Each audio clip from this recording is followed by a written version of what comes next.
주 화요일 판문점 평화의 집에서 고위급 회담을 갖기로 합의했습니다. 북한은 우리 측의 회담 제안을 사흘 만에 그대로 받아들이고 올림픽 참가는 물론 남북관계 개선까지 논의하자고 제안했습니다. 북한이 보낸 전통문에는 받는 사람이 통일부 장관, 보내는 사람은 부평통 위원장으로 명시돼 있습니다. 고위급 회담에서 조명균 통일부 장관과 리선권 북한 조국평화통일위원장이 양측 수석 대표를 맡을 가능성이 높아 보입니다. 한미 정상이 어젯밤 전화통화로 평창올림픽 기간에 한미 군사훈련을 하지 않기로 합의했습니다. 트럼프 대통령은 자신의 가족을 포함해 고위 대표단을 보내겠다고 약속했습니다. 한미 연합훈련이 연기됐지만 미국은 평창올림픽 기간 한반도에 핵 항공모함을 추가 배치하는 것으로 확인됐습니다. 미 서부에 있는 칼빈슨함이 내일 출항하는데 연기될 한미 연합훈련에 참가할 가능성이 큽니다. 단독 보도합니다. 기업 다스를 세무조사하고 있는 국세청이 다스의 해외법인 10여 곳과 국내 본사 간 작은 거래에 주목하고 있습니다. 다스의 중국법인 4곳의 대표인 이명박 전 대통령의 아들 이시형 씨도 주요 조사 대상입니다. 고준희 양 사망 사건에 대해 경찰이 최종 수사 결과를 발표했습니다. 경찰은 준희 양이 사망 전날 발로 차이고 밟혔으며 2차 쇼크로 숨졌을 가능성이 크다고 결론 내렸습니다. 정부가 고용 노동 분야 행정직 공무원을 선발할 때 그동안 변호사와 노무관리사에게 주었던 5%의 가산점을 직업 상담사에게도 주기로 했습니다. 공무원 준비생들은 발표는 갑작스럽고 내용도 불합리하다며 크게 반발하고 있습니다. 한 청년 사업가가 현금 1억 원이 든 종이 가방을 실수로 버렸다가 간신히 되찾았습니다. 버려진 1억 원은 쓰레기 더미 속에서 소각 직전에 발견됐습니다.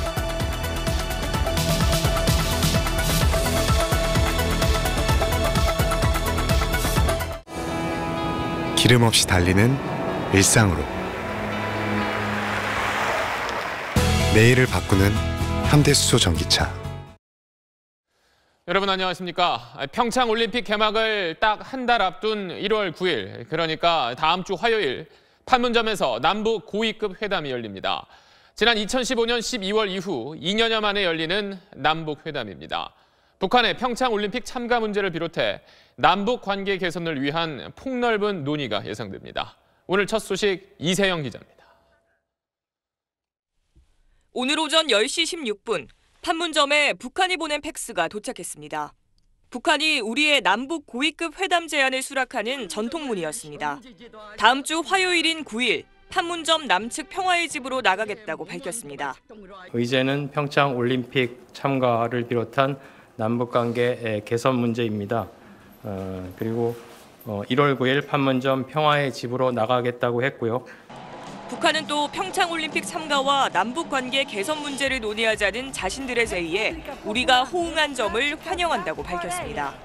전통문은 북한 리선권 조국평화통일위원장 명의로 돼 있었고 조명균 통일부 장관 앞으로 보내졌습니다. 회담 대표단 구성을 비롯한 실무적인 문제들은 판문점 연락 채널을 통해 문서를 교환하며 협의하기로 했습니다. 남과 북의 당국 간 회담은 2015년 12월 차관급 회담 이후 2년 만입니다. 통일부는 평창올림픽 북한 참가와 관련해 국제올림픽위원회가 협의를 진행할 예정이라며 북한도 다음 주 중에 올림픽위원회와 협의할 예정으로 알고 있다고 설명했습니다. SBS 이세영입니다. 이번 회담에서 눈에 띄는 부분은 평창올림픽뿐 아니라 전반적인 남북 관계 개선까지 그 의제를 넓혔다는 점입니다. 따라서 이산가족 상봉처럼 남과 북의 주요 관심 사안들이 함께 논의될 수도 있습니다. 계속해서 유성재 기자입니다.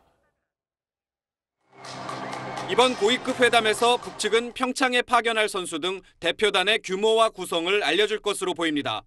우리는 북한 대표단의 남한 방문 절차와 안전보장, 숙박 문제 등을 테이블에 올려놓을 것으로 예상됩니다. 1단계인 평창올림픽 북한 참가 합의가 순조롭게 이뤄질 경우 남북관계 개선이 주요 안건으로 이어서 다뤄질 전망입니다. 우리가 지난해 7월 논의를 제의했지만 북측이 무시로 일관했던 군사분 개선에서의 충돌 방지와 적대 행위 중지 방안이 우선 안건으로 꼽힙니다. 남과 북이 오랜만에 마주 앉는 자리고 당국 간의 고위급 협의가 이루어지는 만큼 양측의 상호 관심 사항들에 대해서도 논의를 할 수 있을 것이다, 이렇게 저희는 생각하고 있습니다. 이산가족 상봉 문제도 테이블에 오를 수 있습니다. 청와대 고위 관계자는 일단 평창 참가 문제가 매듭지어져야 다른 문제가 논의될 수 있다면서도 이산가족 상봉 문제는 만나서 얘기해 봐야 할 것이라며 가능성을 열어놨습니다. 그러나 의제가 확대되는 만큼 변수도 커집니다. 만약 북측이 한미 군사훈련 중단이나 대북 제재 철회 등을 강하게 거론한다면 모처럼 마주 앉은 자리가 차갑게 식어버릴 수도 있습니다. SBS 유성재입니다. 자, 우리의 회담 제안에 북한이 며칠 동안 답이 없어서 혹시 뭔가 바꾼 뒤에 다시 제안하지 않을까 이런 관측도 있었는데 예상 밖으로 북한은 우리가 말한 날짜나 장소를 그대로 다 받아들였습니다. 이렇게 협조적이고 또 적극적인 모습이 다음 주 회담까지 계속 이어질 수 있을지 최재영 기자가 짚어봤습니다. 북한이 사흘 만에 준 답신은 우리 정부 제안에 대한 전폭적인 수용이었습니다. 날짜, 장소는 물론이고 의제도 우리 측 제안 취지를 그대로 받아들였습니다. 평창 올림픽 참가 문제를 비롯한 남북 간의 주요 관심 사안에 대해서 논의할 수 있다고 그렇게 제의를 했고요. 거기에 호응한 거로 봅니다. 수석 대표의 경 문제와 관련해 서로 이견이 생길 수 있는 여지를 차단하려는 의도도 엿보입니다. 그제 조선중앙TV에 등장했던 리선권 조국평화통일위원장 명의로 전통문을 보내 조명균 통일부 장관과 마주 앉을 상대가 이 위원장임을 내비쳤습니다. 북한이 지난 2016년 조평통을 당의 외곽기구에서 정부기구로 격상시킨 만큼 고위급 회담 파트너로 정부 내에선 거부감이 없는 상황입니다. 북한 스스로 핵 보유국의 지위를 가지고 국면을 전환하겠다고 하는 결심이 섰기 때문에 국면을 전환하고자 하는 그런 의도가 반영된 결과라고 할 수 있겠습니다. 북한은 대화의 문을 열 땐 과거에도 적극적인 모습을 보였습니다. 이번엔 회담 과정에서도 일관된 태도를 보여줄지 주목됩니다. SBS 최재영입니다.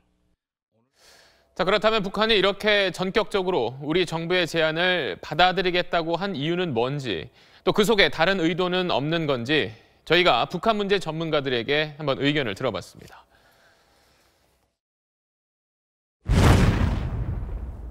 남북관계 개선에 대한 김정은 위원장의 의지가 가장 중요하고 두 번째로는 그 문재인 대통령에 대한 신뢰, 세 번째로는 미국, 중국, 러시아를 비롯한 국제사회의 지지와 협력의 분위기, 이것이 주요한 요인으로 작용한 것으로 분석합니다. 김정은 위원장이 신년사에서 직접 단관 회담을 밝혔다는 점, 또 한미 정상이 어젯밤에 전화통화를 통해서 한미 군사훈련을 연기하는 것을 공식화시켰다는 것이 결정적인 배경이라고 볼 수 있습니다.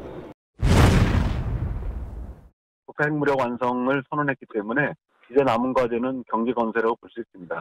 그러나 경제 건설을 하기 위해서는 국제사회의 제재가 완화 내지는 해제가 돼야 되는데 그 계기로 삼은 것이 바로 그 평창 올림픽을 생각합니다. 김정은 위원장은 지난해 핵무력 완성의 토대에서 남북관계 개선을 통해서 통일 지도자성을 부각시키고 더 나아가서 남북관계 통일을 통해서 미국과 접근하려는 그런 전략적 의도가 담겨 있는 것으로 분석합니다.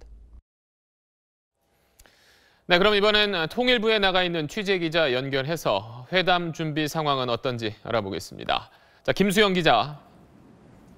네, 통일부에 나와 있습니다. 네, 오늘이 1월 5일이니까 이제 회담이 나흘밖에 남지 않았는데 어떻게 준비는 잘 되고 있는 건가요? 네, 오랜만에 남북회담이 열리기 때문에 통일부가 더 분주하게 움직이고 있다. 이렇게 말씀드릴 수 있을 것 같습니다. 조명규 통일부 장관이 직접 준비 상황을 챙기고 있는데 기자들 앞에서 간단한 소회를 밝혔습니다. 직접 한번 들어보시죠. 작은 이렇게 단초가 마련했다는 점에 대해서 다행스럽고 또 저희 그만큼 더 잘 준비해서 이러한 기회를 저희가 잘 활용해 나갈 수 있도록 노력해야 되겠다 하는 것. 전통문을 받은 직후 조 장관은 삼청동에 있는 남북회담본부에서 전략회의를 열었습니다. 회담에 따를 의제를 정리하고 실제 회담에 대비해 모의회담도 진행했습니다. 대표단 구성은 관계부처 협의를 거쳐 늦어도 주말까진 결정될 것으로 보입니다. 그러면 주말에도 거의 쉬지 못할 것 같은데 이 주말에도 판문점을 통한 연락은 북한과 계속 하는 거죠? 네, 그렇습니다. 주말인 내일도 남과 북은 판문점 연락관 근무를 평일처럼 가동해 협의를 계속해 나가기로 합의했습니다. 그렇기 때문에 주말에도 통일부를 비롯한 관련 부처들은 평일처럼 돌아가게 됩니다. 남북 대화는 별도로 국제사회와 대북 공조도 중요하기 때문에 정부는 육자회담 당사국인 미국과 중국, 일본 등 주변국과의 소통에도 신경을 쓰고 있습니다. 지금까지 통일부에서 SBS 김수영입니다. 한국과 미국 정상이 어젯밤 전화 통화를 갖고 평창 올림픽 기간에 한미 군사훈련을 하지 않기로 합의했습니다. 문재인 대통령이 북한의 도발 중단을 전제로 한미 훈련 연기를 요청한 데 대해서 트럼프 대통령이 화답한 겁니다. 자, 그뿐 아니라 트럼프 대통령은 평창 올림픽 성공을 위해서 자신의 가족을 포함해 고위 대표단을 우리나라에 보내겠다고도 약속했습니다. 자, 평창 올림픽에 관한 한 한미 관계가 이보다 더 좋을 수는 없는 건데 문제는 올림픽이 끝난 뒤입니다. 한미 군사훈련이 재개될 4월까지 과연 남북 대화가 어느 수준까지 나아갈 수 있을지가 관건입니다. 남승모 기자가 분석했습니다. 한 목소리를 낸 평창 올림픽과 달리 북한 문제에 대한 청와대와 백악관의 발표는 사뭇 달랐습니다. 청와대는 남북 대화가 북미 간 대화 분위기 조성에도 도움이 될 거라며 대화에 무게를 둔 반면 백악관은 최대의 압박 전략을 지속해 과거의 실수를 반복하지 말자는 데 뜻을 같이 했다고 강조했습니다. These talks will be limited to conversations about the Olympics and perhaps some other domestic matters. That's what I said. 한미 군사훈련 중단에 대한 확대 해석도 일축했습니다. 매티스 미 국방장관은 3월로 예정된 패럴림픽이 끝난 뒤 훈련을 재개하겠다고 밝혔습니다. 올림픽 이후 남북 간 대화와 한미 군사훈련을 동시에 진행해야 하는 모순적 상황. 결국 그전까지 북미 간 대화의 마중물이 될 만한 남북 대화의 진전이 필요하다는 얘기입니다. 청와대는 그동안 한미 간 협의하에 군사훈련 문제도 논의할 수 있다는 입장을 밝혀왔습니다. 일단 대화에 들어간다면 모든 방안들을 열어놓고 협의할 수 있을 것이라고 생각합니다. 한미훈련은 미국 동의 없인 조정이 불가능한 만큼 이를 의제로 북미 간 직접 대화를 추진할 가능성이 작지 않습니다.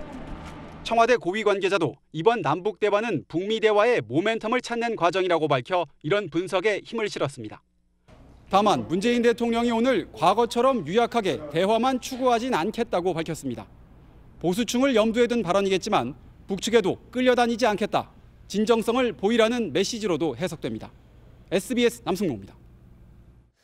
네, 이렇게 한미 연합 훈련은 일단 연기하기로 했지만 미국은 평창 올림픽 기간에 핵 항공모함을 예정대로 한반도에 추가 배치하기로 했습니다. 칼빈 스남이 내일 새벽 미국을 떠나 다음 달 초쯤 한반도 주변에 다다를 걸로 보입니다. 이 소식은 김태훈 국방전문기자의 단독 보도입니다. 현재 미 서부 샌디에고에 있는 미 해군 항공모함 칼빈슨이 오늘 공식 페이스북 계정을 통해 5일, 즉 우리 시간 내일 새벽 한반도 해역이 포함된 서태평양 지역으로 전개하기 위해 출항한다고 밝혔습니다. From the bridge of the USS Carl Vinson, go Navy. 태평양을 건너는 시간을 고려하면 늦어도 다음 달 초순, 즉 평창 동계올림픽 개막의 즈음에 한반도 주변에 다다를 전망입니다. 현재 일본 요코스카에 있는 핵항모 레이건과 더불어 올림픽 기간 동아시아에 핵항모 2척을 띄워 대외 안전을 유지하겠다는 의도로 보입니다. 칼빈슨은 4, 5월로 연기된 한미 연합훈련에도 참가할 가능성이 큽니다. 지난해 5월 이후 1년 만에 칼빈슨과 레이건 두 항모전단이 동해에서 다시 합동훈련을 벌일지는 남북 그리고 북미 관계에 달렸습니다. 한미 연합훈련이 끝난 뒤에도 칼빈슨함은 동아시아 지역에 머물 것으로 관측됩니다. 중동에서 IS가 격퇴되었기 때문에 이제 아시아에서 미국의 가장 큰 골칫거리는 북핵과 남중국해 문제입니다. 이것들이 언제든지 불거질 수 있기 때문에 칼빈슨호는 동아시아에 추가 배치되는 것입니다. 또 칼빈슨이 와도 레이건함은 동아시아를 떠나지 않을 걸로 확인돼 동아시아는 항모 2척 체제, 아시아 태평양 전체로는 3척 체제로 강화됩니다. SBS 김태훈입니다. 자, 북한의 평창올림픽 참가가 최종 결정되면 그 다음은 북한 선수단 체류 비용이나 또 응원단 파견 같은 실무적 협의가 뒤따라야 합니다. 하지만 북한이 현재 유엔과 우리나라 또 미국의 제재를 동시에 받고 있는 상황이라서 우리가 북한 선수단을 지원하는 게 국제사회의 대북 제재를 위반하는 거라는 논란도 있습니다. 전병남 기자가 취재했습니다. 우리 정부는 북한 선수단과 응원단이 평창 올림픽에 참가하는 데 들어가는 비용을 지원할 수 있다고 보고 있습니다. 과거 사례도 있습니다. 지난 2014년 정부는 인천 아시안게임에 참가한 북한 선수단의 체제 비용 5억 5천만 원을 지원했습니다. 하지만 4년 전과 달리 북한에 대한 국제 제재가 지금은 훨씬 강력해졌습니다. 유엔은 지난해 말 대량 현금 지원을 금지하는 10번째 결의안을 통과시켰습니다. 이를 근거로 북측에 현금을 지원하면 결의안 위반이란 주장이 나오는 겁니다. 제재 리스트에 포함된 고위급 인사가 방한한다면 이 또한 유엔 결의 위반이란 지적도 있습니다. 하지만 지나치게 경직된 해석이란 반론도 만만치 않습니다. 북한이 외교 업무를 수행하는데 방해하지 않는 선에서 제재를 이행해야 한다라는 부분들을 명시하고 있습니다. 평화적인 국제 행사를 제재 적용 대상으로 보기는 좀 어려울 것 같습니다. 특히 IOC 같은 국제기구를 통해서 지원할 경우 결의안 위반에 해당하지 않는다는 해석도 나옵니다. 정부는 아직 신중합니다. 국제사회에서 대북 제재 위반 등의 논란이 발생하지 않도록 한다는 것이 정부의 기본 입장입니다. 미국 등 관련 국가와 협의를 거쳐 정부는 지원 여부와 방식에 대한 최종 입장을 내놓을 방침입니다. SBS 전병남입니다. 네, 그럼 안정식 북한 전문 기자와 함께 좀 더 자세한 이야기 나눠보겠습니다. 자, 일단 회담이 일사천리로 성사는 됐는데 2년여 만에 열리는 이번 회담 어떻게 잘 될까요? 일단 뭐 북한의 평창올림픽 참가 문제는 비교적 잘 풀리지 않을까 싶습니다. 왜냐하면 남이나 북이나 지금 북한을 평창에 참가시킨다 여기에 대해서는 이견이 없잖아요. 네. 그러니까 큰 갈등은 없지 않겠느냐 싶습니다. 다만 남북한 공동 입장 그리고 단일팀 구성 이런 건 그렇게 쉽지만은 않습니다. 왜냐하면 먼저 단일팀 구성 문제 보면은요. 단일팀을 만들려면 남북 선수단이 모여서 그래도 같이 훈련도 하고 해야 되지 않겠습니까? 네. 근데 이제 시간이 너무 부족한 게 있고요. 공동 입장 문제도 우리가 개최국이기 때문에 자 올림픽에서 개최국은 어떻습니까? 네네. 맨 마지막에 자국 국기를 들고 입장을 하죠. 그러면 우리 선수단이 태극기를 들고 입장을 하는데 북한이랑 같이 입장하면 같이 태극기 들고 올 수는 없지 않습니까? 그래서 이 공동 입장 문제도 그렇게 쉬운 문제만은 아닙니다. 현실적인 좀 문제가 있네요. 자, 그렇다면 이제 평창을 빼고 이 남북 관계 개선을 위한 말 그대로 전반적인 문제 이 부분에 대해서는 어떻게 양쪽에 좀 협의가 잘 될까요? 이제 뭐 우리 같으면 이제 군사분계선에서의 적대행위 중지, 이상가족 상봉 이런 얘기 할 거고요. 북한은 이제 한미 군사훈련 중지, 미국의 전략사전 전개 금지 뭐 이런 얘기 할 텐데 잘 안 되겠죠. 상당히 어려운 문제죠. 서로 각자 주장만 반복할 가능성이 높고 그리고 이제 비핵화 문제도 우리가 물론 제기는 하겠지만 북한 입장에서는 그거는 남쪽하고 얘기할 문제가 아니다. 이렇게 외면할 가능성이 높아 보입니다. 그러면 이번 회담에서 어떻게 보면 평창 참가 문제만 확정이 되고 다른 문제들에 있어서는 어떻게 보면 좀 뒤로 미루는 유야무야되는 이런 상황이 벌어질 수도 있는 건가요? 이제 다른 게 진짜 정말 유야무야되면 이렇게 고위급 회담까지 간 게 좀 너무 허망하겠죠. 그렇죠. 때문에 이 9.1 회담에서 모든 걸 다 한다기보다는 다음에 더 얘기하자라는 쪽으로 후속 회담을 잡는 게 중요해 보입니다. 그러니까 회담이 1차, 2차, 3차, 4차 이렇게 가다 보면 계속 얘기를 하다 보면 이제 또 공통된 분모가 또 생기잖아요. 그렇죠. 그래서 아마 우리 정부도 그런 생각을 하고 있을 텐데 이번 회담에서 물론 평창에 집중을 하되 다른 의제는 후속 회담을 잡는다. 이런 쪽으로 좀 초점을 맞춰야 될 것 같습니다. 그러면 대화의 시작이 돼야 된다는 이야기인데요. 네, 안정식 북한 전문 기자였습니다. 다음 소식입니다. 다스에 대한 세무조사에 들어간 국세청이 다스 국내 본사와 해외 법인 사이에 수상한 돈이 오갔는지 집중적으로 들여다보고 있습니다. 다스 해외 법인 4곳의 대표를 맡고 있는 이명박 전 대통령의 아들 이시영 씨도 조사를 피하기가 어려워 보입니다. 조성현 기자입니다. 다스 세무조사는 역외탈세 사건을 담당하는 서울국세청 국제거래조사국을 중심으로 진행되고 있습니다.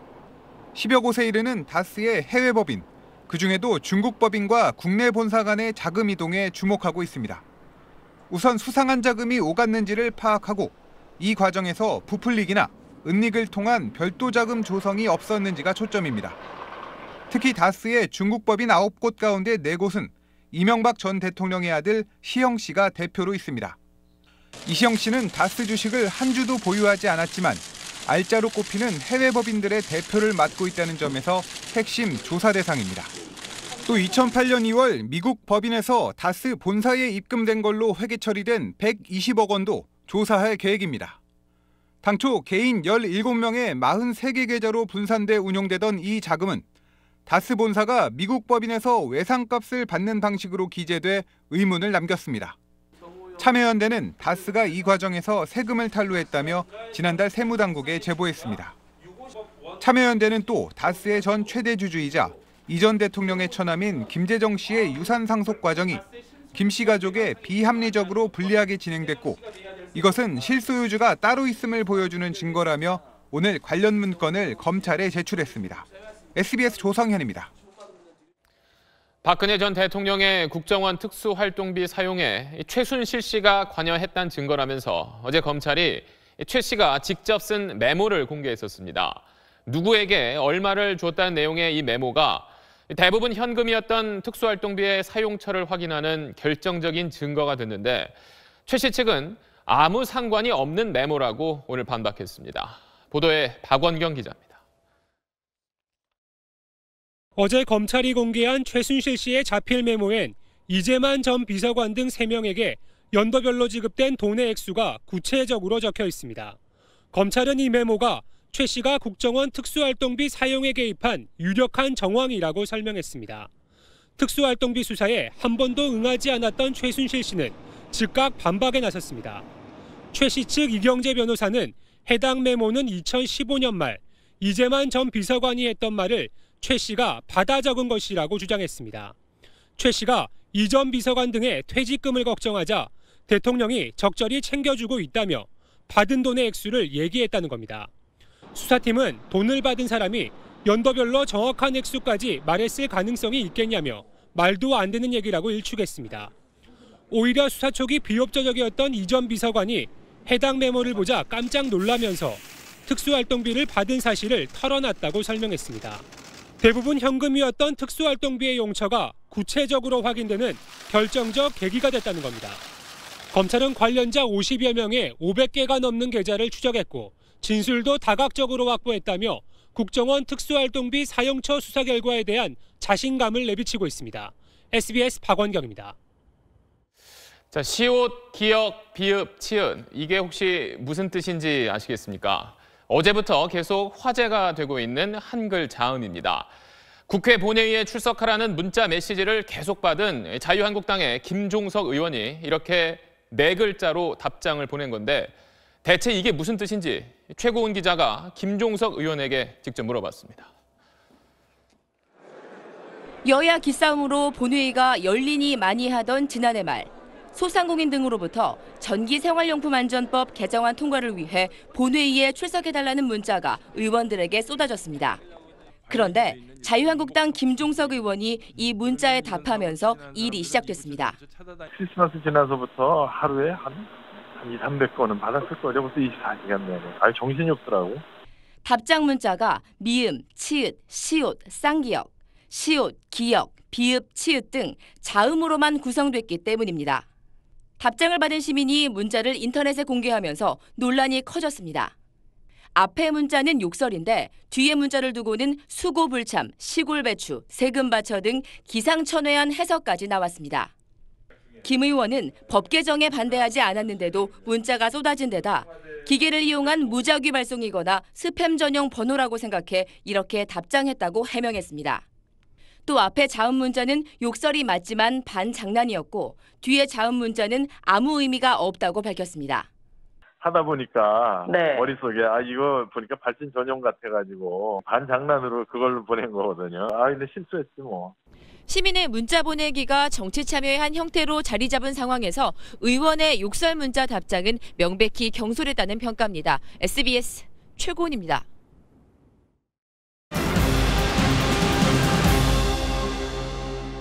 다섯 살 고준희 양 사망 사건에 대한 최종 수사 결과가 발표됐습니다. 경찰은 준희 양이 지속적으로 폭행당하다 쇼크로 숨졌을 가능성이 크다고 결론지었습니다. JTBC 오정현 기자입니다. 현장 검증에서 숨진 준희 양의 아버지 고모 씨는 딸의 발목을 수차례 밟는 장면을 보여줬습니다. 처음에는 되게 심하게 밟은 거고 그다음에는 좀 이렇게 그런데 준희 양이 숨지기 직전 이보다 더한 폭행에 시달렸던 게 드러났습니다. 숨을 거둔 지난해 4월 26일 전날 고 씨와 동거녀 이모 씨에게 등을 발로 차이고 밟힌 건데 경찰은 이때의 폭행이 준희 양을 죽음으로 이끈 결정적 치명타였다고 결론지었습니다. 2차성 쇼크의 가능성이 있다. 내부 출혈, 흉곽내 출혈로 인해서 혈류가 떨어지고 목이 마르고 물을 찾는 증상이 있는데 이 경우에 생명에 이동할 수 있다. 이런 의견입니다. 실제로 준희 양은 고 씨에게 갈증을 호소했던 걸로 드러났습니다. 일단 학대치사 혐의는 뚜렷하다는 게 경찰의 수사 결과입니다. 경찰은 한 달가량 이어진 수사를 마무리하지만 준희 양이 미필적 고의에 의해 살해됐을 가능성은 여전히 열어뒀습니다. 살인 혐의 등의 핵심 사안은 공을 넘겨받을 검찰이 수사를 이어갈 걸로 보입니다. 경찰은 아버지 고 씨와 동거녀 이 씨를 아동학대치사 혐의와 사체 유기 등의 혐의로 이 씨의 어머니 김모 씨는 사체 유기 등의 혐의를 적용해 사건을 내일 검찰에 넘기기로 했습니다. JTB 뉴스 오정현입니다. 술을 마시고 운전하던 남성이 음주 단속 현장을 피해가려다가 뒷차를 들이받고 앞 화단으로 돌진하며 차가 전복돼 붙잡혔습니다. KNN 정기현 기자입니다. 어젯밤 부산 해운대구 운촌 삼거리입니다. 코너를 돌던 승용차가 음주 단속 현장을 발견합니다. 갑자기 후진하더니 뒤따르던 승용차를 들이받습니다. 경찰이 차를 세우려 하자 빠른 속도로 달아나기 시작합니다. 화단을 들이받은 승용차는 그대로 뒤집어집니다. 이 사고로 운전자 34살 박모 씨 등 2명이 다쳐 병원에서 치료를 받았습니다. 경찰이 발견한 사고차 운전자는 약 270m를 질주하다 교통섬의 화단벽을 들이받았습니다. 음주 측정을 피하려 무모한 운전을 한 것이 사고로 이어진 겁니다. 사고차 파편이 주변으로 튀면서 주차돼 있던 다른 승용차가 부서지기도 했습니다. 경찰은 운전자 박 씨의 혈중 알코올 농도를 측정하기 위해 체열을 한 상태입니다. 당시에는 의식이 없다고 했는데 혈액 뽑은 거 이제 검사를 해야지. 국과수 이제 보냈죠.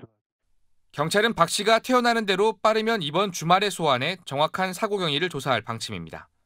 KNN 정경입니다. 오는 4월에 9급 공무원 선발 시험이 치러집니다.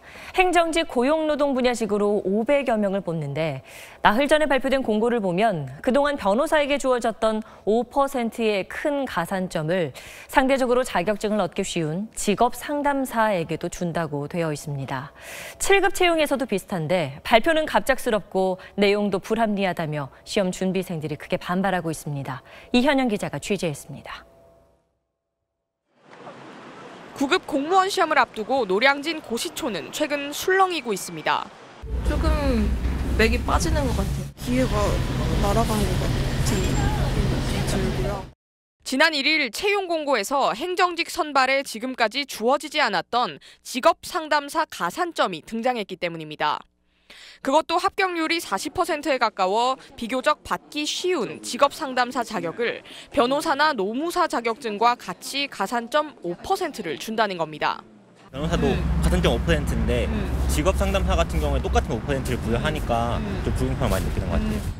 부랴부랴 자격증을 따려 해도 불가능합니다. 자격증 제출 시한은 4월 9일인데 올해 첫 직업 상담사 시험 결과는 5월 25일에 나오기 때문입니다.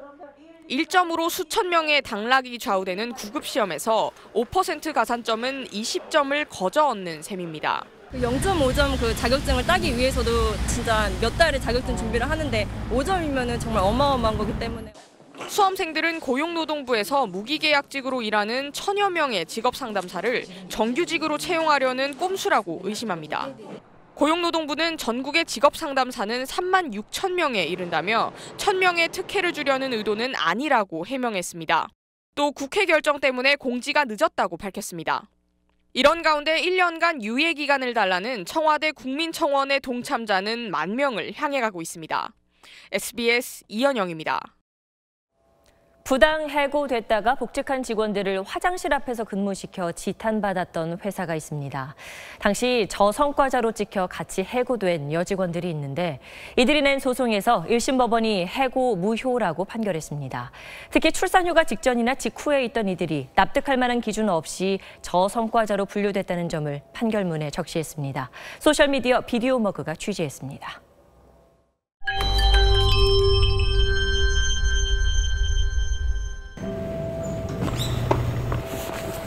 여기 마을버스 앞에서 타가지고 신대방역 2호선 가서 지하철역 교대역에서 내려서 이제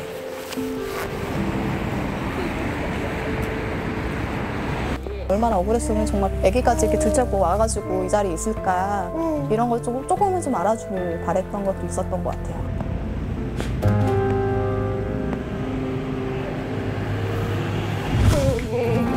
엄마 때문에. 딱 3개월 90일 쉬고 복직 4월 20일 날 복직했어요.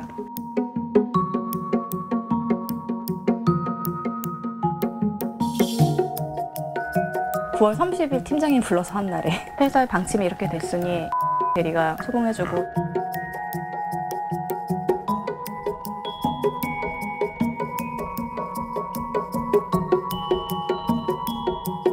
저는 소송할 돈도 없고 기업을 상대로 이길 사람이 누가 있겠어 거의 없잖아요. 복직한 직원들이 화장실 앞에서 근무하는 모습입니다. 바로 화장실 앞이었습니다. 분명히 지시한 나사실, 1층은 수사청 화장실이요. 회사가 정말 되게 나빴구나, 어땠구나 이러면서 회사에서 잘못을 인정해주고 복직해서 이런 이제 사과들.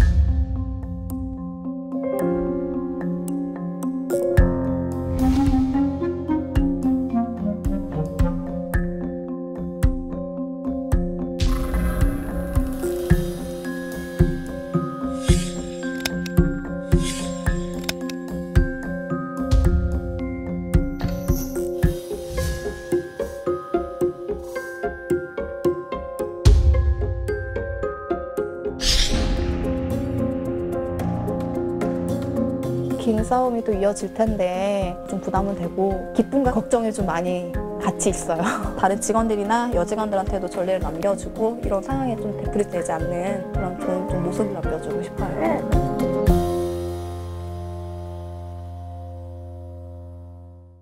다음 소식입니다. 현금 1억 원을 불태울 뻔한 남성이 있습니다. 한 30대 사업가가 사업자금 1억 원이 든 종이 가방을 실수로 버렸던 건데 쓰레기 더미 사이에서 소각 직전에 찾아냈습니다. TJB 박찬범 기자입니다. 한 남성이 재활용 쓰레기 수거차 요원에게 종이 가방을 건넵니다. 쓰레기 수거차가 떠나고 남성 역시 반대 방향으로 걸어갑니다. 이 남성이 버린 종이 가방에 들어있던 것은 쓰레기가 아닌 현금 1억 원이었습니다. 1, 2천만 원도 아니고 억이라는 거를 현금으로 버렸다는 거에 대해서 참 상실감이 컸습니다. 건강식품 수입업자인 31살 정모 씨가 사업자금 1억 원을 종이 가방에 넣어두었다가 쓰레기로 착각한 겁니다. 정 씨는 거금을 버린 뒤 30여 분이 지나서야 이 사실을 알고 경찰에 신고했습니다. 경찰은 즉시 형사와 인근 지구대 직원 30여 명을 쓰레기 하치장에 보냈습니다. 버려진 1억 원은 다행히도 2.5톤이 넘는 쓰레기 더미 속에서 1시간여 만에 소각 직전 발견됐습니다. 빨라도 10분에서 20분 정도만 늦었으면 그 돈은 뭐 영원히 소각돼가지고 찾지 못할 안타까운 그 상황에 그 피해자한테 돌려주어서 저희들도 그 뿌듯한 마음입니다. 쓰레기 더미에 묻힐 뻔한 1억 원이 경찰의 도움으로 주인에게 무사히 돌아가게 됐습니다. TJB 박찬범입니다. 미 동부 일대가 혹한에 이은 겨울 폭풍으로 최악의 겨울을 보내고 있습니다. 바닷물이 범람해 겨울 물난리를 겪는가 하면 눈은 30cm 넘게 쌓여 항공기가 4,000편 넘게 결항됐습니다. 뉴욕에서 최대식 특파원입니다. 만조로 높아진 바닷물이 강한 바람을 타고 무서운 기세로 육지로 밀려들고 있습니다. 마치 북극 주변 바다인 듯 크고 작은 얼음 덩어리들이 둥둥 떠다닙니다. 채 빼내지 못한 차량은 흘러들어온 물과 함께 얼어붙고 말았습니다. 소방관들은 보트를 이용해 시민들을 구했습니다. 북극의 찬 공기와 대서양의 습기가 부딪혀 생긴 저기압은 밤 사이클론, 폭탄 폭풍이라 불리는 거센 눈폭풍까지 몰고 왔습니다. 차량들은 헛바퀴를 돌리기 일쑤였고 미 전역에서 항공기 4,300여 편이 결항했습니다. It is frustrating, but it is what it is. We don't control Mother Nature. 최고 30cm 이상의 눈이 내린 뉴저지와 뉴욕, 커네티컷 등 동부 지역 대부분에는 비상사태가 선포됐습니다. 초속 10m 이상의 강풍과 눈보라가 계속되면서 제설 작업이 지연돼 도시 전체가 제 기능을 못하고 있습니다. 일선학교는 문을 닫았고 강풍에 전기 공급이 끊겨 4만 6천 가구에 난방이 중단됐습니다. 오늘을 고비로 눈은 잦아들겠지만 문제는 한파입니다. 내일부터 뉴욕은 영하 17도, 북동부 일부 지역은 영하 37도의 한파가 몰아칠 것으로 예보됐습니다. 뉴욕에서 SBS 최대식입니다. 미국에서 권총 강도가 가게 종업원의 기지로 매장 안에 혼자 갇혀버리면서 경찰에 붙잡혔습니다. 이 강도는 문을 열어달라며 무릎을 꿇고 애원하기도 했습니다. 로스앤젤레스에서 정준형 특파원입니다. 미국 텍사스주의 한 휴대폰 가게입니다. 후드티를 입은 남자가 가게 안으로 성큼성큼 걸어 들어가더니 계산대를 열라고 요구합니다.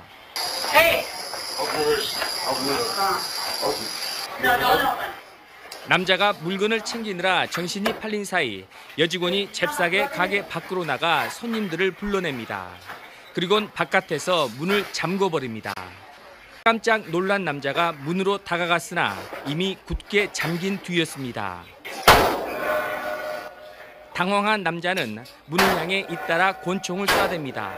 그래도 문이 열리지 않자 이번엔 힘껏 뛰어가 몸으로 부딪혀 봅니다. 발로도 차보고 열쇠를 찾아와 열어봤지만 꼼짝도 않자 문을 열어달라고 사정하기 시작합니다. I'm sorry, please. Please. 급기야 무릎까지 꿇고 애원합니다. Please, I have nothing. Please.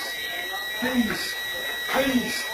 As soon as he entered, he just pointed the gun at me. I kind of did feel bad when I saw that he got on his knees and begged me. 창문을 두드려가며 계속 애원했지만 여직원은 침착하게 경찰에 신고했고 6분 만에 경찰이 출동해 남자를 붙잡았습니다. 경찰관은 자기가 지금까지 본 가장 바보 같은 강도라며 고개를 흔들었습니다. 로스앤젤레스에서 SBS 정준영입니다. 앞이 잘 보이지 않을 정도로 심한 미세먼지가 지난 주말에도 한반도를 덮쳤습니다. 자, 이날 미세먼지 농도는 24시간 동안 평균 120 마이크로그램이 넘었습니다. 자, 지난해 100 마이크로그램 이상 고농도 미세먼지의 발생지를 추적해 봤더니 모두 중국이 원인이었습니다. 자, 이렇다 보니 국내에서 비상대책을 발령해서 공장 가동 중단 조치까지 취해도 미세먼지 감축 효과는 별로 크지 않았습니다. 정구희 기자입니다. 지난해 12월 발생한 미세먼지 경로를 추적한 영상입니다. 발원지는 중국 산둥반도 주변이었습니다. 5월에는 심각한 황사가 넘어왔습니다. 3일 넘게 이어졌는데 농도가 워낙 짙어서 위성에서도 황사 이동 경로가 그대로 잡혔습니다. 이렇게 24시간 평균 미세먼지 농도가 100 마이크로그램을 넘는 이른바 고농도 미세먼지는 지난해 서울에서만 8일 발생했습니다. 서울시 분석 결과 모두 중국에서 넘어온 것으로 확인됐습니다. 미세먼지가 100 마이크로그램을 넘으면 우리 환경 기준에 맞지 않아 국내에선 공장이나 발전소에 배출량 감축 조치를 취해왔습니다. 이런 노력에도 불구하고 서울의 연평균 미세먼지는 지난 6년간 제자리 걸음이었습니다. 외부 유입이 55%인 것으로 나타났는데 다만 고농도 시에는 72%로 증가하는 것으로 나타났습니다. 국내 미세먼지 배출을 줄이는 노력은 당연히 필요하지만 눈에 띄는 개선 효과를 보려면 발원지인 중국의 미세먼지를 줄일 수 있는 보다 적극적인 대중국 협의가 필요해 보입니다. SBS 정구희입니다. 의료사고가 일어난 뒤에 진료 기록을 고치거나 조작을 해도 확인할 방법이 없는 실태, 어제 이 시간에 전해드렸습니다. 자, 그런데 이런 일이 일어났을 때 조정하는 기관인 의료분쟁조정중재원부터 개선을 해야 한다는 목소리가 높습니다. 장선희 기자가 자세히 전하겠습니다. 발가락 수술을 받은 지 한 달여 만에 어머니가 숨지자 의료 과실을 주장하는 유족. 의료분쟁조정중재원에 진상조사를 요청했지만 별 소용이 없었다고 말합니다. 유가족 피해자를 더 아픔을 주는 그런 그 단체라는 게 제가 정말 분노가 나서 끝까지 해달라. 간암 방사선 치료를 받은 뒤 아버지를 잃은 정모 씨 역시 의료분쟁중재원에 대해 큰 불만을 토로합니다. 소비자위원이 있었거나 의료법에 대해서 조금이라도 비판적으로 생각하는 법률가가 있었다면 현행법에는 의료 분쟁 조정이 개시되면 의료인 2명과 검사를 포함한 법조인 2명, 그리고 소비자 단체 소속 1명 등 모두 5명이 감정위원으로 참여하도록 하고 있습니다. 하지만 의무 규정은 아니다 보니 지난 1년간 1,020건 가운데 감정위원 5명 모두 참여한 사례는 3%에 불과합니다. 또 감정위원으로 3명만 참여한 경우가 전체 감정의 3분의 1이나 됩니다. 문제는 3명의 감정위원이 참여할 경우 2명은 의료인인 경우가 대부분이라는 겁니다. 거기에 의료인이 배제되지 않고 나머지 인원이 배제된다고 하는 개념은 결국은 부실한 감정 또는 공정하지 못한 감정이 될 가능성이 있고, 이런 문제가 제기되자 복지부는 최소한 감정위원 4명이 참여하도록 의무화하고, 특히 의료기록 조작과 관련된 분쟁 조정에는 반드시 5명 모두 참여하도록 개선 방안을 마련했습니다. 하지만 근본적으로 의료인 외인 인력풀이 거의 없어 제대로 실행될지는 여전히 의문입니다. SBS 장선입니다. 세계적 기업 인텔이 반도체 칩에 치명적인 결함이 있다는 사실을 알고도 숨겨왔다고 영국의 한 언론이 폭로해 파문이 커지고 있습니다. 더구나 이 문제가 알려지기 전에 인텔의 최고 경영자가 보유 주식을 팔아치운 사실까지 알려지면서 더 큰 비난이 쏟아지고 있습니다. 김정기 기자입니다. 인텔이 만든 반도체 CPU에서 발견된 결함은 해킹에 취약한 버그인 멜트다운과 스펙터입니다. 해커들은 컴퓨터 두뇌에 해당하는 CPU에 진입해 아무런 흔적도 남기지 않고 은행 계좌와 비밀번호 등 모든 것을 들여다볼 수 있습니다. So this is a very pervasive problem that affects almost every kind of computerized system, from desktop and laptop computers to cloud services and smartphones. 인텔의 CPU를 쓰는 애플과 구글의 태블릿과 일부 스마트폰도 위험에 노출돼 있다는 얘기입니다. 애플사는 최신 보안 패치를 적용하면 위험은 없어지지만 처리 속도가 떨어질 수 있다고 밝혔습니다. That's going to take quite a long time to fix. It's going to take software as well as redesigns of the hardware that we all use. 세계 CPU 시장의 80%를 장악한 인텔은 지난해 6월 결함을 알았지만 아무 조치도 없이 6달 넘게 CPU를 계속 팔아왔습니다. 최고 경영자인 클라니치는 지난해 가을 보유 주식 400억 원어치를 팔아치운 사실도 드러나 비난을 받고 있습니다. 결함이 폭로된 지 이틀 만에 인텔 주가는 7% 가까이 폭락했고 집단 소송 움직임도 커지고 있습니다. SBS 김정기입니다. 미국의 버지니아주 하원 의원 선거에서 추첨으로 당선자가 결정됐습니다. 반전에 반전을 거듭한 과정을 보면 민주주의에서 한 표 한 표가 얼마나 큰 가치인지 느끼게 됩니다. 워싱턴 손성민 특파원입니다. 이름표를 담은 통 2개가 바구니에 담기고 선거관리위원장이 신중히 섞은 뒤 하나를 뽑아듭니다. The winner of House District 94 is David Yancey. 불과 10여 초의 추첨으로 버지니아주 하원 의원이 결정되는 순간이었습니다. 아무도 2달이나 걸릴 줄은 몰랐습니다. 지난해 11월 개표 결과 공화당 옌시 후보가 10표 차로 민주당 시먼즈 후보를 눌렀습니다. 시먼즈가 이의를 제기했고 재검표를 해보니 1표 차로 승부가 뒤집혔습니다. 공화당은 무효표 1표를 문제 삼았습니다. 법원은 투표란에 두 후보 모두 선택돼 있지만 시먼즈란에 빗금이 그어진 만큼 이 표는 옌시 거라고 결론 내렸습니다.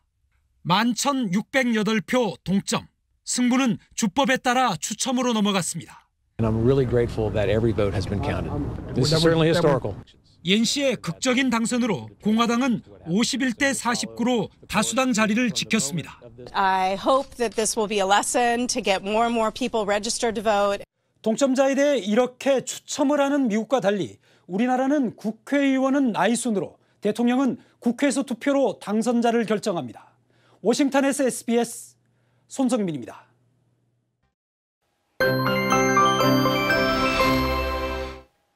새해 첫 주말인 내일도 추위는 오늘과 비슷하겠습니다. 서울이 영하 5, 6도 선으로 아침 공기는 많이 차갑겠는데요. 하지만 낮 기온은 오늘보다 조금 더 높아지는 곳이 많겠습니다. 일요일과 월요일 사이에는 비와 눈이 꽤 요란스럽게 내리겠습니다.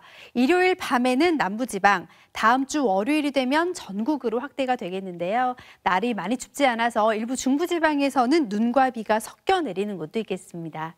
내일도 대체로 맑겠고 서울을 포함한 수도권과 동쪽 지방은 메마른 날씨가 이어지겠습니다. 경기도와 영서, 충북 지역은 오전 한때 미세먼지 농도가 높아질 수가 있겠습니다. 기온은 오늘과 비슷하거나 조금 높겠습니다. 다음 주는 서해안을 중심으로 눈이 많이 내리겠습니다. 주 중반부터는 강력한 한파가 밀려오겠습니다. 날씨였습니다. 위안부 피해자인 임모 할머니가 향년 89세로 세상을 떠났습니다. 임모 할머니는 어제 건강 상태가 나빠져 입원했다가 오늘 돌아가셨습니다. 이제 살아계신 위안부 피해 할머니는 모두 31분입니다. 삼가 고인의 명복을 빌겠습니다.